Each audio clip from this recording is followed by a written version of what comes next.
Welcome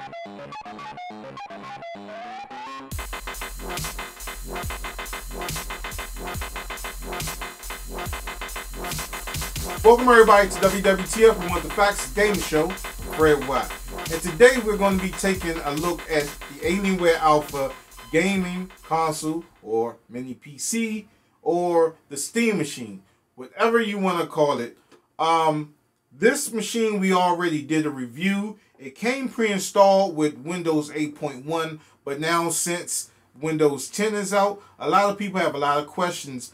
Is it upgradable to Windows 10?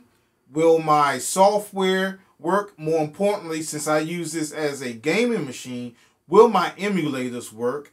And is it upgradable? And what components in this machine can be upgraded? And we'll get to that. This will be a 4-part series where we're dealing with the Alienware console, the 3 operating systems that you have to deal with, which is Windows 10, the Alienware UI, and of course the Steam. That's the whole reason why I got this.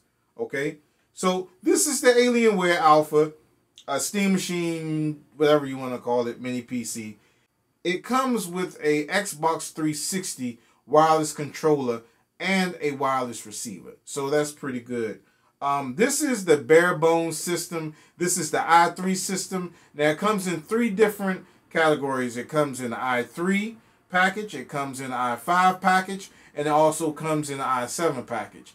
I just needed something to review on the show, an entry-level PC, because I am not a Windows fan at all. I'm Team Mac. I do everything on the Mac.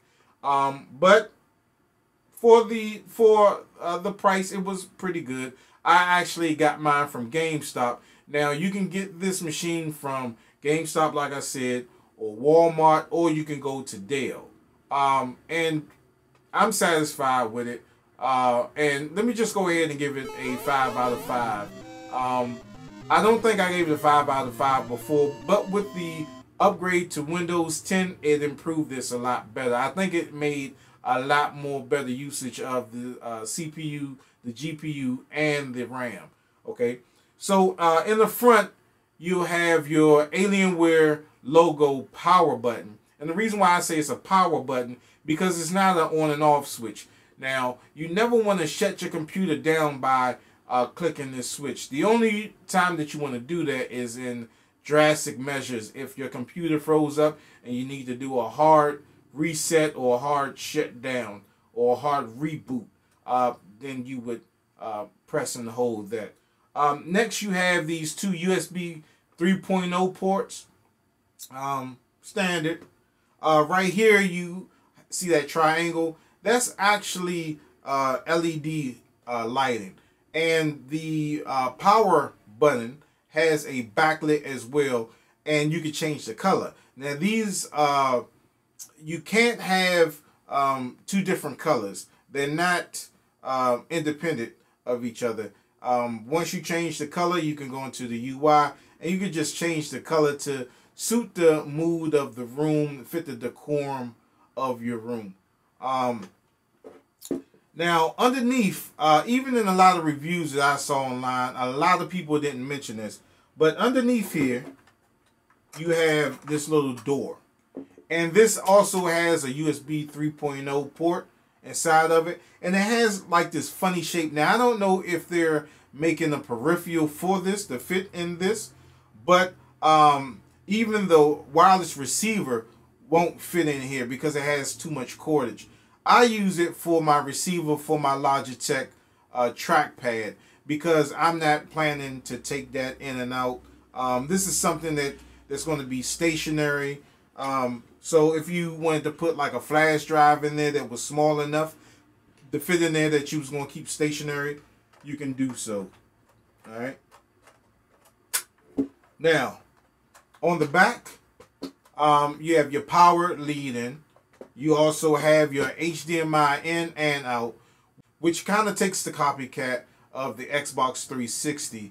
In my opinion, both of them are really useless because you have to power on your machine in order to view whatever HDMI device that you have in here. And that's kind of ridiculous. A pass-through for me would have been just viewing whatever is hooked up here without turning on the machine and saving you some power. Next, that you have the optical port in there. Now that's if you want to hook up to a surround sound system. If you want to get Dolby Digital sound that you can't get out of the HDMI port, so you can have a separate audio source. And then you have two more additional USB 3.0 ports that come in handy. Now, as before, I didn't open up the machine, but you can upgrade this console. You have 4 screws that you have to take out there under these rubber feet. Now, a lot of people say that you can't upgrade this machine, and let me be the first to tell you, if they tell you that, either they don't know what they're talking about, or either they're lying to you. Now, there are 3 components that you can upgrade on this machine. Really 4, but the 4th one is kind of tricky, and I'll explain that one last. Now, the first thing that you can upgrade on this thing is your RAM. Now, this came pre-installed with 4 gigs of RAM. Now, you can upgrade that up all the way up to 16 gigs or whatever the BIOS can read on this. Your processor. You can upgrade your processor. I have the i3. Pretty soon, I'm looking forward to getting the i7 processor because I found out that the i3 processor cannot run a lot of hit games that's on the Xbox One and the P4. Such games like Shadow Mordor. It is playable on this system, but you have to turn the settings down so much that it's an enjoyable playing experience. And then you have your hard drive. Now, this came pre-installed with 500 gigs. You can upgrade that to as much space that you can. Now, it takes a laptop hard drive. It's a SATA hard drive, and if you can find a 4 terabyte, even a 10 terabyte hard drive, if you want to go all out, you can install that in here and it will read that. Okay.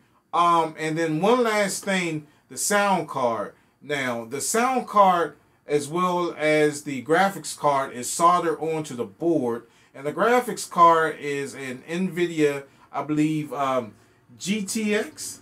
Yeah, a GTX with 2 gigs of RAM on it, and that's not upgradable at all, but there is a way around that. But the sound card, even though it's on the motherboard, you can upgrade this. Now, for people that want to use this as like a music production system, if you're doing like Twitch streams and this is the only thing that you have and you want to put extra audio, or you want to do some video editing on here, the music production, the only thing you need to do is get a USB interface. I do music production on a Mac, and I use an interface for that so I can hook up XLR microphones and other things like that, and MIDI components such as MIDI controllers, the keyboards, and things like that. So the sound card is upgradable, but it's an external upgrade. The graphics card is a bit tricky. Now, this is what I'm thinking. I don't know if it's true or not.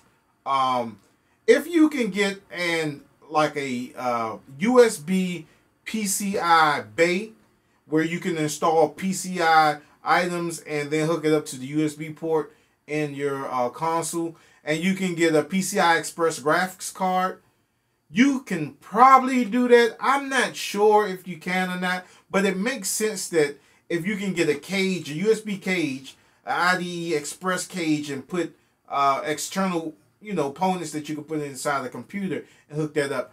I'm most certain that you can. I'm not for sure. If you tried and you damaged your system, don't blame me. I'm not sure if you can or not, but it makes sense that you can. I'm pretty sure you probably could. But this is going to do it for the review. I hope I covered everything people were most curious about in this review. Like I said, I had to do another one because when I looked online to look at some of the stuff that I had questions on, I could not find anything. So hopefully I covered everything.